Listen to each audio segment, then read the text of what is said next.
சினிமானாலே பொதுவா சொல்ற விஷயமே அட்ஜஸ்ட்மெண்ட் தான். ஸோ பானுமதி அட்ஜஸ்ட்மெண்ட்டா ஃபேஸ் பண்ணிருக்கீங்களா?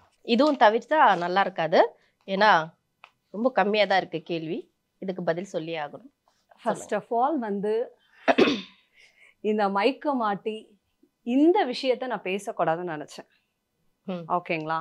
பிகாஸ் நான் இந்த விஷயத்த பேசுறதுனால இந்த இண்டஸ்ட்ரி மாறவும் போறது கிடையாது. ரிஹானா இந்த கேள்வி கேட்கறதுனால இந்த கேள்வி இதோட நிக்க போறதும் கிடையாது. ஓகேங்களா? இது நடந்துட்டே தான் இருக்க போகுது. நீங்க இந்த மாதிரி எனக்கு அப்புறம் வேற ஒரு பானுமத்தின்னு இன்னொருத்தவங்க வந்து நிப்பாங்க. அவங்க கிட்டே நீங்க இந்த கேள்வி கேட்டுட்டு தான் இருக்க போறீங்க.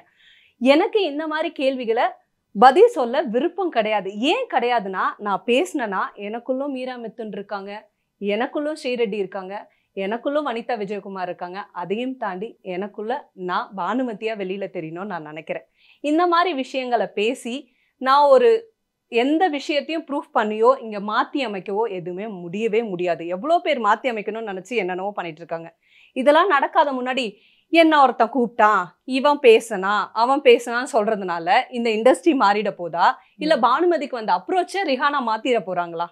முடியாது. முடியாது. எதுக்காக இந்த கொஸ்டின்? ஏன் எல்லா ஆர்டிஸ்ட் கிட்டயும் இந்த கேள்வி நீங்க கேக்குறீங்க? ஃபர்ஸ்ட் ஆஃப் ஆல் நான் கேக்குறேன். ஒரு ஆம்பளை கூட்டு வந்து நிக்க வச்சுட்டு இந்த கேள்வி கேட்க சொன்னா தாராளமா நான் 200% பானுமதி அவங்களையும் நான் பக்கத்துல வச்சுட்டு நான் கேட்பேன். ஏன்னா மேல் ஆர்டிஸ்ட பார்த்து நம்ம அட்ஜஸ்ட்மெண்ட் நீங்க போனீங்களா, உங்களை கேட்டாங்களான்னு யாராவது கேட்கறோமா? கேட்கறது இல்ல. நீங்க கேட்டிருக்கீங்களா? கேட்கறது இல்ல. நானும் கேட்டது இல்ல.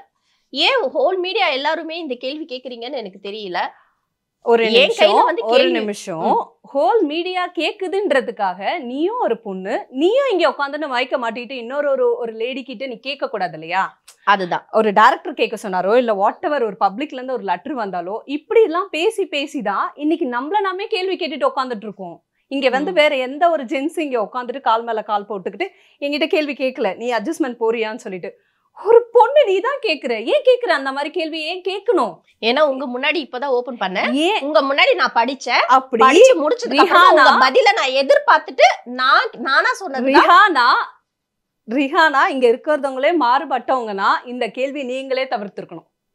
கரெக்ட், நீங்களே தவிர்க்கணும். அந்த கேள்வியை கேட்க கூடாது. ஒரு ஜென்ஸ் நம்ம கேட்போமான்னு இவ்வளவு சொல்ல தெரிஞ்ச உங்களுக்கு இந்த கேள்வியே இன்னொரு சக ஆர்டிஸ்ட் கிட்ட கேட்க கூடாதுன்னு ஏன் தோணல?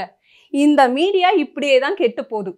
ஒரு ஆர்டிஸ்ட கூப்பிடணும், அந்த ஆர்டிஸ்ட் கிட்ட அட்ஜஸ்ட்மெண்ட் இருக்கான்னு கேட்கணும், அதை வச்சு ஒரு கான்ட்ரவர்சி கிரியேட் பண்ணணும், அதை வச்சு அவங்க ஏதாவது ஒன்று இன்னொரு 4 இன்டர்வியூ போனோம், 5 இன்டர்வியூ போனோம், இப்படியே அவங்க ஒரு பப்ளிசிட்டி ஆயிடுவாங்க. இதை வந்து ஒரு பப்ளிசிட்டி இதெல்லாம் பத்தி பேசினா, ரோட்ல போறவங்க பத்தி பேசினா கூட அவங்க கிட்ட மைக் கொடுக்கும்போது அவங்க அட்ஜஸ்ட்மெண்ட்டை பத்தி பேசினா அவங்களும் பப்ளிசிட்டி ஆயிட்டு போயிடுறாங்க இந்த காலத்துல. இதனால ஒரு கிடைக்கிற ஃப்ரேமோ இதால கிடைக்கிற ஒரு பப்ளிசிட்டியோ தேவையில்லாத ஒரு பப்ளிசிட்டி. ஓகேங்களா? இப்ப நீங்க பேசுறதுனால நான் இதுக்கு பதில் சொல்றதுனால என்னால பதில் சொல்ல முடியும், போல்டா பதில் சொல்ல முடியும். போல்டா பதில் சொல்றதுனால எனக்கு நீங்க என்ன செய்ய போறீங்க, இல்ல இந்த சமுதாயம் எனக்கு என்ன செய்ய போகுது? நான் இதுக்கு ஒரு கரெக்டான ஆன்சர் ஒண்ணுமே கிடையாது. இதை பாக்குறதுனால ஒரு விஷயம் நடக்குது, அவ்வளவுதான். எனக்கு என்னன்னா, நீங்க எல்லாமே பேசுற நீங்க இந்த கேள்வியை தவிர்த்து இருக்கணும்ன்றது என்னோட பதில். பட் உங்களுடைய பதில் நான் எதிர்பார்ப்பேன்ல. என்ன?